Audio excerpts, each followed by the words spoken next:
नमस्कार दोस्तों, मैं प्रतीक आप सभी को सब इस चैनल पर स्वागत करता हूँ। आज हम लोग बात करने वाले हैं मेमोरी के बारे में। मेमोरी का नाम आप लोग सुने ही होंगे, मेमोरी का यूज किए भी होंगे। चलिए देर न करते हुए बढ़ते हैं आगे वीडियो में। मेमोरी होता क्या है?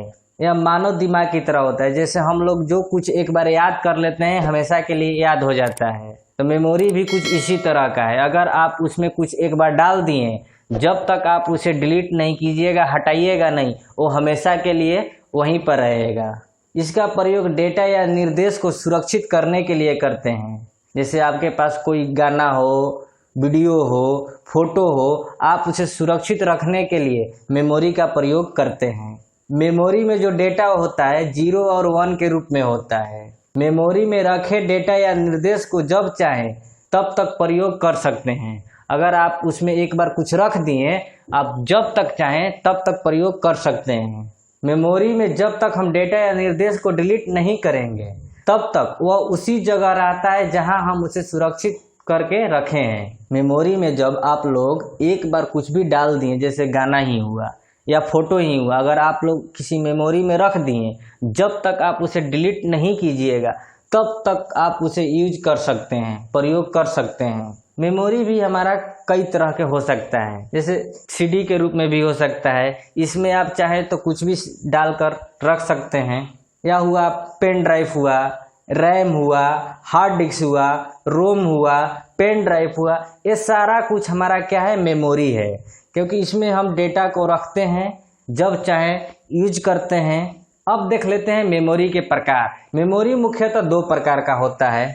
हमारा पहला होता है प्राइमरी मेमोरी, दूसरा होता है सेकेंडरी मेमोरी। मेमोरी 2 टाइप का होता है। पहला होता है प्राइमरी मेमोरी, दूसरा होता है सेकेंडरी मेमोरी। अब देख लेते हैं कि प्राइमरी मेमोरी क्या होता है। प्राइमरी मेमोरी कंप्यूटर का मेन मेमोरी होता है, यानी कि मुख्य मेमोरी होता है। प्राइमरी मेमोरी मदरबोर्ड पर लगा रहता है। प्राइमरी मेमोरी कंप्यूटर के इंटरनल मेमोरी और प्राइमरी स्टोरेज होता है। जो प्राइमरी मेमोरी होता है कंप्यूटर का इंटरनल मेमोरी, यानी कि कंप्यूटर के अंदर होता है, और ये प्राइमरी स्टोरेज होता है। यह मेमोरी उस डेटा को स्टोर करता है जिसे वर्तमान समय में सीपीयू के द्वारा प्रोसेस किया जा रहा है। जैसे समझते हैं, जैसे आप कीबोर्ड से लिखते हैं कुछ भी, जैसे मान लेते हैं लिखे सब इजी, या अपना नाम ही लिखे रमेश। जब तक हम लिखेंगे रमेश, तब तक क्या करेगा हमारा कंप्यूटर? यह मेमोरी उस डेटा को स्टोर करता है जिसे वर्तमान समय में सीपीयू के द्वारा प्रोसेस किया जा रहा हो। जैसे समझते हैं, जैसे आप कीबोर्ड से लिखते हैं रमेश, जब तक आप रमेश लिख रहे हो हमारा कहाँ पर स्टोर रहेगा? प्राइमरी मेमोरी में। जब तक आप उसे कहीं और जगह सेव नहीं कर देते हैं तब तक वो कहाँ रहेगा? प्राइमरी मेमोरी में। यह मेमोरी में स्टोरेज क्षमता बहुत ही कम होती है, यानी कि प्राइमरी मेमोरी की जो स्टोरेज क्षमता होती है, डेटा रखने की जो कैपेसिटी होती है, बहुत कम होती है। यह मेमोरी सीपीयू के बहुत नज़दीक होती है, इसीलिए इसमें डेटा ट्रांसफर की गति बहुत तेज होती है। यह मेमोरी वोलेटाइल और नॉन वोलेटाइल दोनों होता है। अब यहाँ पर आप लोगों को कंफ्यूज होगा कि वोलेटाइल क्या होता है और नॉन वोलेटाइल क्या होता है, तो मैं यहाँ पर आप लोगों को डाउट दूर करना चाहूँगा। वोलेटाइल का मतलब होता है जो भूल जाए, और नॉन वोलेटाइल का मतलब होता है जो कभी नहीं भूले। आगे समझते हैं, आगे देखेंगे तो समझ में आ जाएगा कि वोलेटाइल और नॉन वोलेटाइल क्या होता है। अब देखने वाले हैं प्राइमरी मेमोरी के प्रकार। प्राइमरी मेमोरी भी 2 प्रकार का होता है। पहला हमारा होता है रैम, जो कि इस तरह का दिखता है। दूसरा हमारा होता है रोम, जो कि इस तरह से दिखता है। प्राइमरी मेमोरी भी 2 प्रकार का होता है, पहला रैम, दूसरा रोम। अब समझ लेते हैं रैम क्या होता है। रैम का पूरा नाम होता है रैंडम एक्सेस मेमोरी। यह कंप्यूटर का मेन मेमोरी, यानी कि मुख्य मेमोरी कहलाता है। जब कोई काम कंप्यूटर में किया जाता है तो वह सबसे पहले रैम के पास जाता है, उसके बाद सीपीयू अपने अनुसार डेटा को प्रोसेस करता है। समझते हैं, जब हम कंप्यूटर में कोई काम करना शुरू करते हैं तो वो डायरेक्ट सीपीयू के पास नहीं जाता है, वह सबसे पहले रैम के पास जाता है। सीपीयू अपने अनुसार, यानी कि किसको लेना है किसको छोड़ना है, अपने अनुसार डेटा को प्रोसेस करता है। इस मेमोरी में तब तक कोई डेटा रह सकता है जब तक कि सीपीयू की जरूरत है, या कंप्यूटर बंद होने तक डेटा स्टोर रहता है। रैम में क्या होता है कि जब तक सीपीयू को उस डेटा की जरूरत है तब तक रैम में डेटा रहेगा, या जैसे ही आप कंप्यूटर को बंद कर देते हैं या किसी वजह से आपका कंप्यूटर बंद हो जाता है तो रैम से भी डेटा डिलीट हो जाता है। यह मेमोरी तेज गति से काम करता है क्योंकि ये मदरबोर्ड पर लगा होता है, इसी वजह से तेज काम करता है। रैम जो होता है वोलेटाइल मेमोरी होता है क्योंकि कंप्यूटर बंद होने के बाद सारा डेटा डिलीट हो जाता है। हम आपसे बोल रहे हैं कि वोलेटाइल उसी को बोलते हैं जो भूल जाए, जिसको याद न रहे कि हमारे पास क्या था क्या नहीं था।